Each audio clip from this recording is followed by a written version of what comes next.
It's Cofield and Company on ESPN Las Vegas and ESPN Reno. Welcome in, Reno. This hour is brought to you by Battleborn Injury Lawyers. 766-1400 is the number. Offices in Reno and downtown Vegas and Vegas. And Henderson, 766-1400 is the call from anywhere in the state of Nevada number. Dial 775 in the north. Willie Ramirez is in as the company. It's Cofield. Griffin is here as well. If you want to watch the show, we're up on ESPN Las Vegas on Facebook, ESPN Las Vegas on Instagram, at Steve Cofield on Twitter. Let's do it. Battleborn Injury Lawyers presents the Big 4 at 4. Number 4. Willie, we start off the Big 4 with a little hockey in late August. Did you figure VGK is pretty much tapped out in terms of the bag, bringing in big name players? At this point, is you had the note that Patrik Laine winds up going to the Blue Jackets. Check that. Going to the Canadiens. Going to the Canadiens from the Blue Jackets. And this was somebody who, you know, he broke his clavicle, his collarbone. And he was limited to 18 games. And then he enlisted, sort of sought out help with the player assistance program, issues with mental health. And he was finally cleared in July. So he missed a lot of the season with injury and then mental health issues. I'm not sure the inner workings of what the organization, you know, as far as the relationship with Patrik Laine and where that was at. I don't necessarily know if the Golden Knights had their eye, if they were truly set on, you know, I think that they're set with what they've done during the offseason and training camps less than a month away, I believe. So it's a good pickup for Montreal if he can return back to who he is and what he brings to the ice. Probably a bargain for him. And when you, on his side, I don't know what the mental health issues are, but and this is not to rip on these markets, but Montreal is one thing. The peg is pretty intense.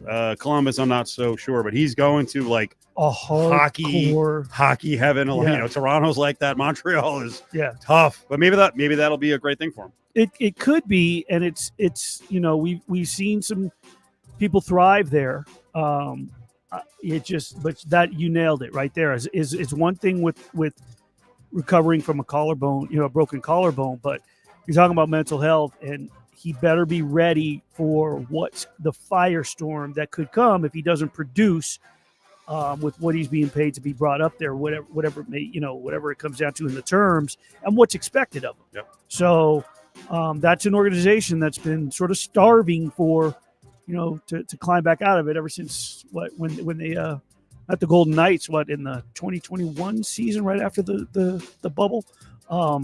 So it'll be an interesting move for him, and I saw that, and it sort of raised a little bit of a red flag for me. But we'll see what happens.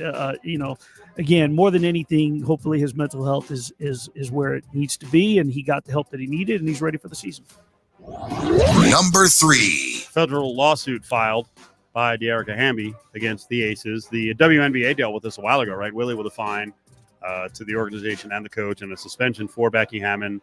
I didn't think we'd hear anything from any of the Aces players, but certainly not Becky Hammon, with this being a legal issue. Right. You know, lawyers probably saying, hey, let's keep it quiet here. You can't comment on this. But Coach Becky was out a couple days ago, and she talked about it. What'd you think? I was surprised because it was the very first question after the game. It was after the Sparks game. And somebody said, you know, uncomfortable question here for you, but it's Dearica's first trip back to Las Vegas. And I know you can't speak on it. She cut the person off and said, I can give you facts. That's what I can give you.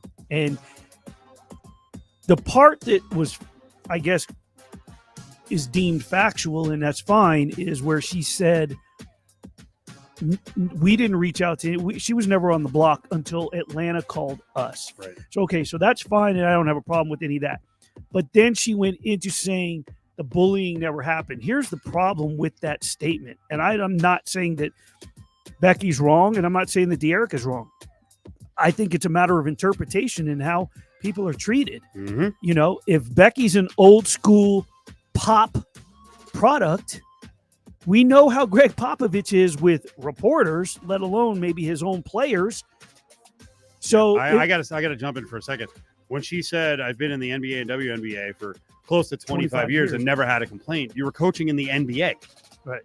You're coaching men. Well, this is a specific female workplace issue that men, I guess, as dads, kind of have to deal with, but it is a whole different ball of wax when it's the woman.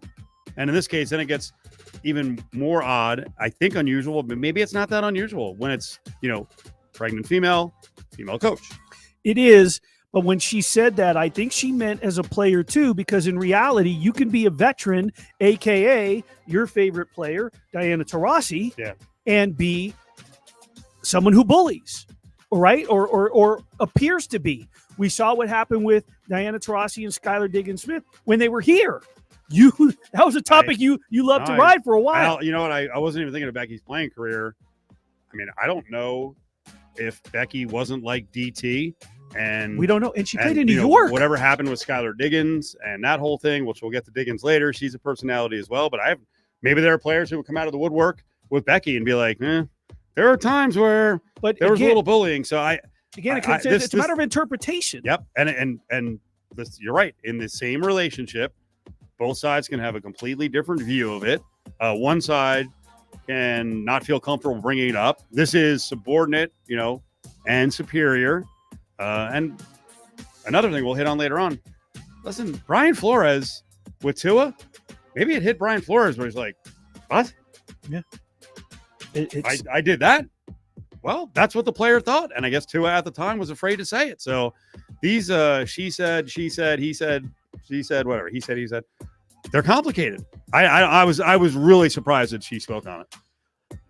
The one thing in reading through the lawsuit and reading through the paperwork and seeing the claims and everything that I LA's first trip to Vegas last year, I went up and said hi to De'Erica, and I just went up and said hi to her. I was like, hey, let's catch up. She was like, I can't really. I was like, I just wanted to catch up with you. I haven't seen you. Right. She goes, no, I'll talk to you. So we sat baseline. Someone actually took a picture, like a friend of mine from back in the day, and put it on one of his pictures from like at the game today, social media.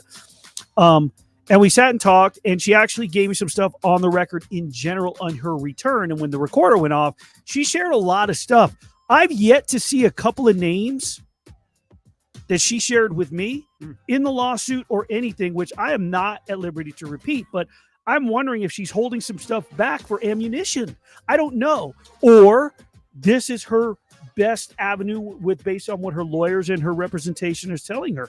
I don't know, but she shared some other things, not outside of what is in this lawsuit, but just there are some names that I'm not seeing. So I'm curious as where this goes. What was the game like? What was happening during the game when De'Erica Hamby got the ball? Was she being booed? I didn't go.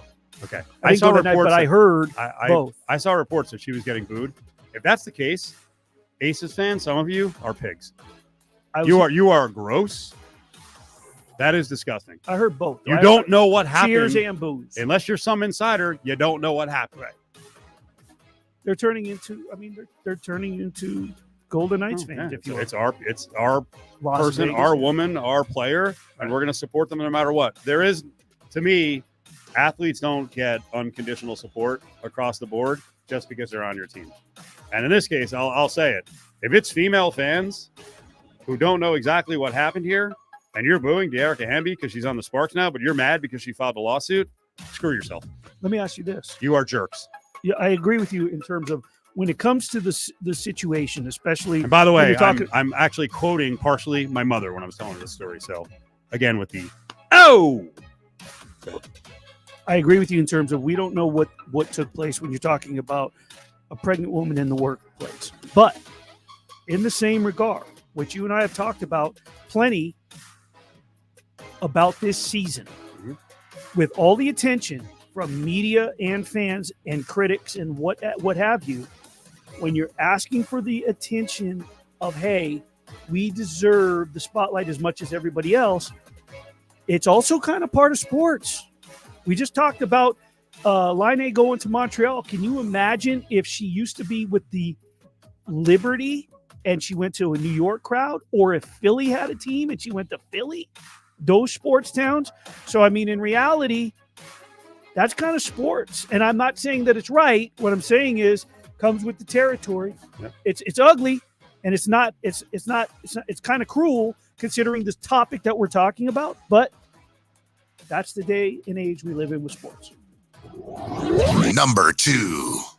Big news around the WNBA came out last week with the league saying next All-Star game, Indiana. Adam Hill's favorite city. Favorite city. Adam will be there to cover it. Cofield Company's We're going on the probably road. least favorite show, or least favorite city. We're not going on. I thought you were making an announcement. That's the last place we're going. We've been through this many times. Why do you think this happened? It's the obvious. It's the obvious. 100%. And, she didn't compete in the – she basically took everything off. Right? Leah Boston's a hell of a player. She took Caitlin Clark. She took that time off right from jump. Didn't, no All-Star festivity. Well, she played in the All-Star game that beat but she didn't play in the skills competition. So I'm sure that word got out. I don't know this, but hey, we're bringing it to a town near you. And I mean, they're embracing it, and it's a smart move. We just, while we went on the air, Steve, this came across from the league. I just got this in my email. The Seattle Storm at Indiana Fever game, the most viewed WNBA game on ABC ever. 2.2 million viewers. It peaked with 2.9 million, up 256% versus the 2023 regular season average on ABC. So it's pretty damn obvious and smart on the league's part to take advantage as they progress with the TV rights deal, the infusion of billions of dollars into this league, and where this is headed. The Caitlin Clark effect continues. By the way, let's say it right now. For the WNBA, you're gonna lose the bet with me. Whatever your $1,200 pay is for the ladies in the 3-point contest, if that's all you can afford, you better go sell a sponsor. And I don't care if Caitlin Clark is the only one who gets paid side money. You better make sure she's in the freaking 3-point contest. And on top of that, you probably need to get a special deal for Sabrina. They better go head-to-head, or the league has failed, because they were a disaster this time around. When we found out what they were making, and then last minute they're like, "Oh, we got a bonus." You know. Well, we know when the game is.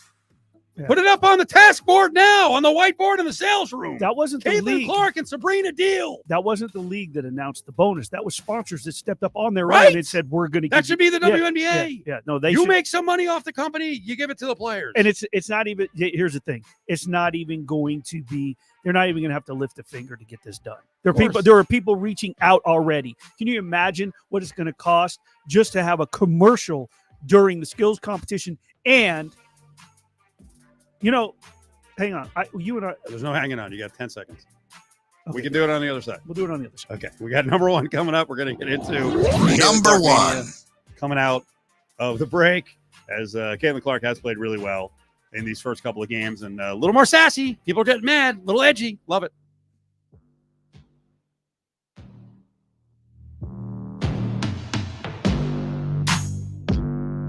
Traffic is brought to you by Meineke, your one-stop shop for total car care. Trust your keys with Meineke, doing car care right. Still slowing from that earlier accident, 95 northbound that's approaching the Spaghetti Bowl. Also 95 southbound approaching Charleston Boulevard. 95 northbound the